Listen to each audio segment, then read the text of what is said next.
राजस्थान के रेगिस्तान में एक ऐसा गांव है जो एक ही रात में हमेशा के लिए वीरान हो गया।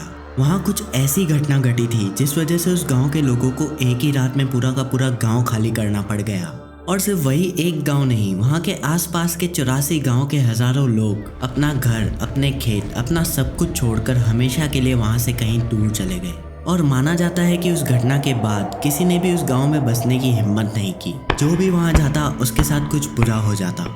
जिस रेगिस्तान में कुलधारा गांव के अवशेष हैं, उस रेगिस्तान की मिट्टी आज भी वहां के महान और रहस्यमय इतिहास को बयां करती है, क्योंकि वो आज भी उस भयानक रात और उस घटना से वाकिफ है।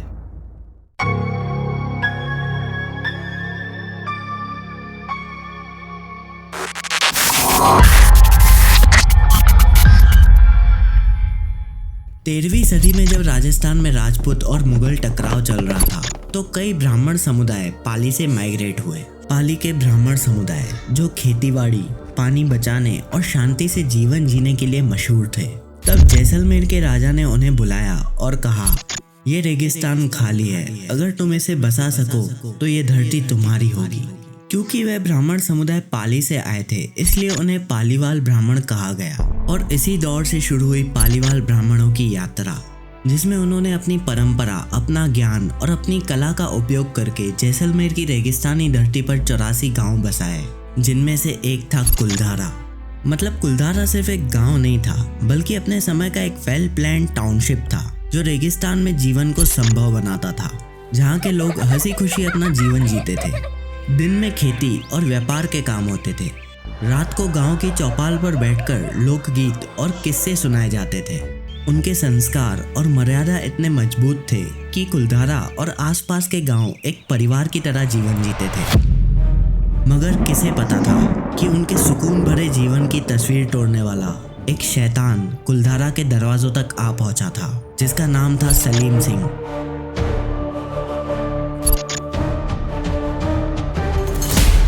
साल था 1825।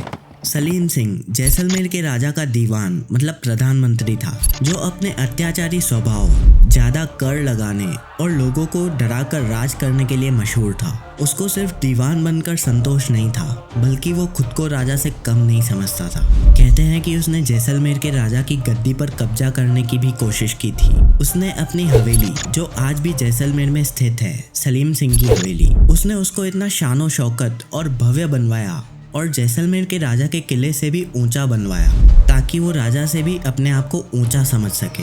मगर राजा को ये बात पसंद नहीं आई और उन्होंने उसकी हवेली के ऊपर के 2 मंजिल तोड़वा दिए, जिस वजह से उसकी नफरत राजा और प्रजा दोनों पर और ज्यादा गहरी हो गई। सलीम सिंह की नज़र कुलधारा गांव की खुशियों पर तब पड़ी जब उसने किसी एक दिन उस गांव की एक सुंदर लड़की को देखा। वो लड़की पालीवाल ब्राह्मण परिवार की एक कन्या थी।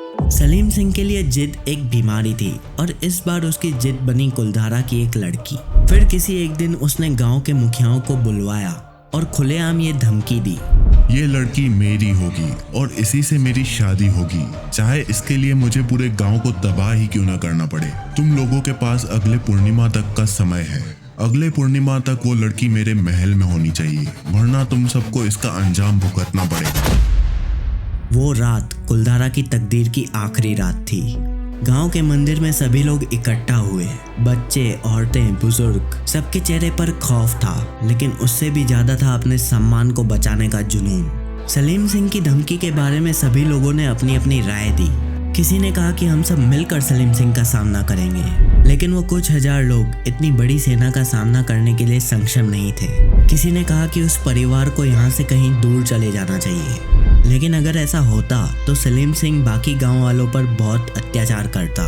पालीवाल ब्राह्मण इस बात को कभी भी स्वीकार नहीं कर सकते थे। उनके लिए अपनी बेटी की इज्जत और मर्यादा ही सब कुछ था, लेकिन इनकार का मतलब था खौफ, जुल्म और मौत का साया।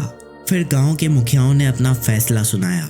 अपनी धरती, अपने घर हमें ज्यादा प्यारे हैं, लेकिन बेटी की इज्जत और मर्यादा से बढ़कर कुछ नहीं। अगर जीना है तो गांव छोड़ना होगा। और फिर सामने आया एक खौफनाक मंजर जो किसी ने सोचा तक नहीं था। चांदनी रात के अंधेरे में मशालों की रोशनी के साथ एक के बाद एक घर खाली होने लगे। हजारों की तादाद में लोग अपना सामान, अपने देवता की मूर्तियां, जितना वो अपने साथ ले जा सकते थे, उन्होंने समेटा और उस गांव को छोड़कर जाने लगे।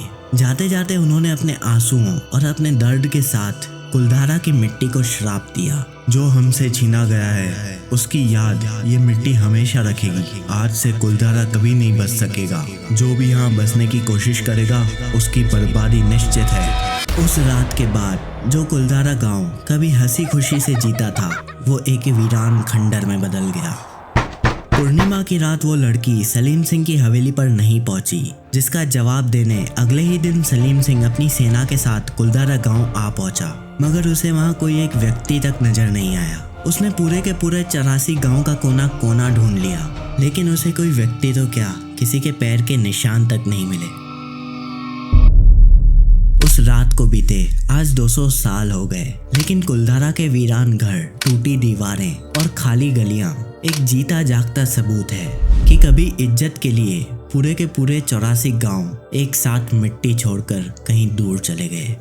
आज के समय में कुलधारा गांव को एक हॉन्टेड विलेज माना जाता है। वहाँ के लोकल लोग और टूरिस्ट का कहना है कि उन्हें वहाँ अनजाने कदमों के चलने और औरतों और बच्चों के रोने की आवाज भी सुनाई दी गई है। 2013 में पैरानॉर्मल इन्वेस्टिगेटर्स का एक ग्रुप भी वहाँ गया था और रिजल्ट्स में उनको वहाँ नेगेटिव एनर्जीज महसूस भी हुई थी। फैक्ट्स की माने तो सलीम सिंह और उस लड़की की स्टोरी, कुलधारा का यूं वीरान हो जाना, ये सिर्फ लोक कथाओं में चर्चित है। इस स्टोरी का कोई साइंटिफिक एविडेंस नहीं है। आर्कियोलॉजिकल डिपार्टमेंट ऑफ इंडिया के रिपोर्ट्स के अनुसार कुलधारा 300 साल पहले गांव वासियों से बसा हुआ था, लेकिन पूरे गांव का यूं एक रात में खाली हो जाना ये आज भी एक रहस्य बना हुआ है। ये एक ऐसा राज है जो आज तक कभी कोई सुलझा नहीं पाया और शायद कभी सुलझेगा भी नहीं। और अगर आपको ये कहानी पसंद आई तो इस वीडियो को लाइक और शेयर कीजिए, और ऐसे ही amazing story telling with facts वाली वीडियोस देखने के लिए फैक्ट बडी हिंदी को सब्सक्राइब कीजिए।